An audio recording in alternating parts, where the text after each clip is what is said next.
안녕하십니까. 건설 이야기 11화입니다. 오늘은 일본 고베 지진에 대해 이야기를 해보겠습니다. 우리 광안대교 건설 공사를 발주하고 일주일 후인 1995년 1월 7일 일본 고베에서 대지진이 일어났습니다. 진도 7.2의 대지진이었습니다. 인구 150만의 도시가 완전히 초토화되었습니다. 사망자 6,300여 명, 주택 피해 10만여 채, 피해액 1,400억 달러의 대참사였습니다. 사고 현장이 어느 정도 정리된 후에 방문이 가능했을 때에 저는 관계 직원들과 현장을 가보았습니다. 처참하고 비참하기 짝이 없었습니다. 자료를 보면서 이 얘기를 이어나가겠습니다. 이 사진을 봐주십시오. 큰 건물이 붕괴된 모습입니다. 아주 튼튼하게 찐 건물입니다. 또 다른 사진을 하나 더 보여드리겠습니다. 이건 아스팔트 도로가 균열이 크게 간 모습입니다. 아주 폭이 넓게 깊게 균열이 가 있습니다. 이런 입장에서는 어떤 건물도 견디지 못합니다. 이게 일본 고베 지진의 한 장면입니다. 정말 끔찍한 장면입니다. 또 하나 사진을 더 보여드리겠습니다. 이거는 고베 어느 지역 완전히 초토화된 지역입니다. 살아있는 건물이라고는 한 채도 보이지 않습니다. 완전히 초토화되어 있는 모습입니다. 정말 무서운 모습입니다. 또 하나 더 보여드리겠습니다.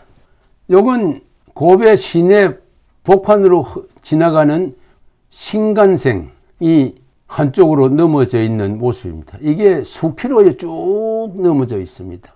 물론 뭐 사이사이에도 여기 건물들이 많이 파괴되었습니다만은 여기에서는 이 신간생이 아주 완전히 이게 파괴되었습니다.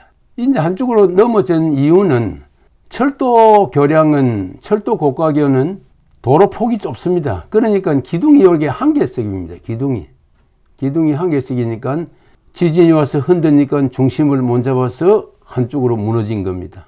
이거는 복구하려고 그러면 완전히 철거해내고 새로 이제 교량을 놓아야 됩니다. 이거는 복구하는데 복구비도 많이 들고 공사 기간도 많이 듭니다.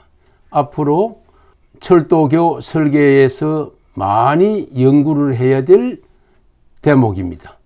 요건 시내 복판에 있는 그 도로 고가교입니다. 일반 차가 다니는 도로 고가교. 이거는 도로 폭이 넓으니까요. 밑에 기둥이 두 개로 되어 있습니다. 여기에 기둥 하나, 여기 기둥 하나 이런 식으로 되어 있으니까 흔들러도 옆으로 넘어지지는 아니하고, 그때 고베 지진은 직하 지진이었거든요. 주로가 아래울로 움직이는 직하 지진이었기 때문에 부분 연약한 부분이 이렇게 무너졌습니다. 이거는 보수하는 데 그렇게 큰 시간과 돈이 들지 않습니다. 끊어내고 여기에 복구하면 되는 거니까요. 밑에 교각이라든지 주요한 구조체는 사용을 하면 되니까요. 그래서 조금 전에 철도교하고 일반 도로교하고는 여러 가지 그 피해 상황이 다릅니다. 그래서 앞으로 이 철도교 설계에 일반 도로교의 모습을 많이 참고해서 다시 공법에 대한 연구가 있어야 되지 않겠냐 하는 것은 제 개인적인 생각입니다. 그래서 저는 이 비참한 일본 고베 지진을 보고 아주 정말 무서울 정도로 놀랐습니다. 도로, 철도, 수도, 상수도, 하수도, 도시가스, 전기 할 것 없이 완전히 다 파괴되었습니다. 그래서 저는 우리 광안대교에 어디에 좀 불신한 데가 없느냐 하고 쭉 눈을 감고 검토를 해보았습니다. 거기에 대한 얘기를 한번 해보겠습니다.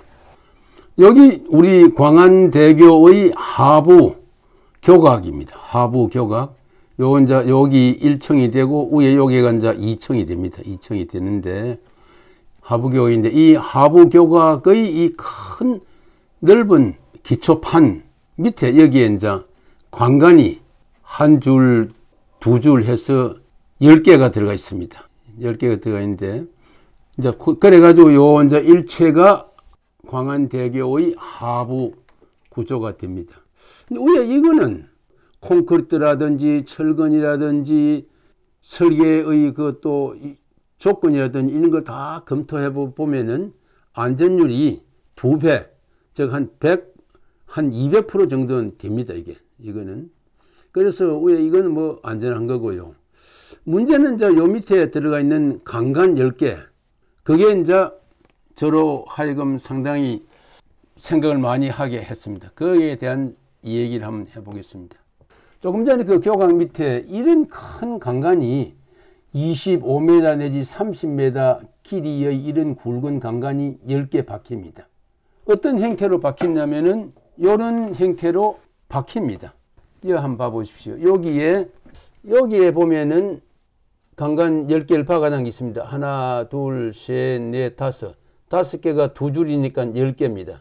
요 박은 강간의 깊이가 아주 단단한 중질토에 이걸 갖다가 근입을 시키도록 설계가 되어져 있습니다. 그래 해도 지진에 안전해서 이제 그래 설계를 했는데 제가 고배 지진을 보고 저는 너무나도 불안스러워서 안 되겠다. 중질토도 뭐 아무리 단단한 흙이라도 흙은 흙이니까 이걸 안방까지 넣어야 되겠다고 생각을 했습니다.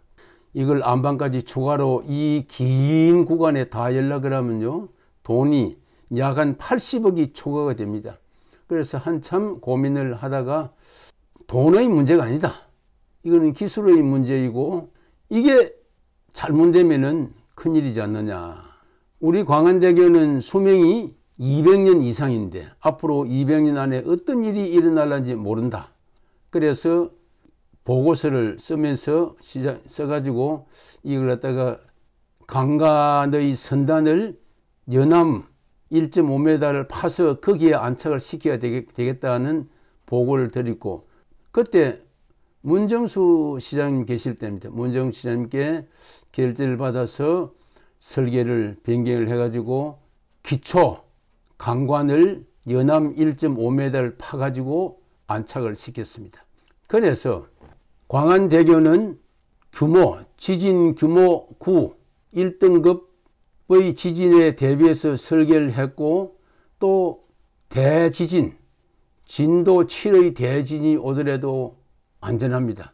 당초에 중질토에 박았던 것을 연암 1.5m에 안착시키고 했기 때문에 어떤 지진, 진도 7의 대지진이 오더라도 확실하게 안전하다고 설계자인 제가 장담을 하겠습니다. 사람이 할 수 있는 범위 내에서는 지진에 대해서 완전하게 설계를 했습니다. 물론 시공도 그렇게 되어 있습니다.